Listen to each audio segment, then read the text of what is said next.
আমাদের আওয়ামী লীগের নেতা কর্মীরা বাজার করতে গেলে টাকা পয়সা কেড়ে নিচ্ছে, বাজার থেকে প্যাকেট কেড়ে নিচ্ছে, চাউলের বস্তা কেড়ে নিচ্ছে।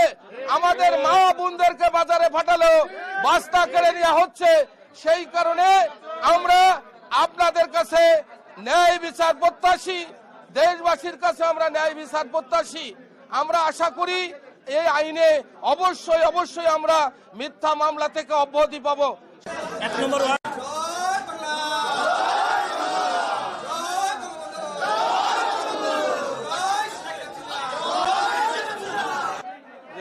আওয়ামী লীগ সরকার ভালো ছিল না, শেখ হাসিনা ভালো ছিল না, যারা এই দেশের পরবর্তী স্বাধীনতা করেছে, যারা দাবি করে তারা তো ভালো ছিল।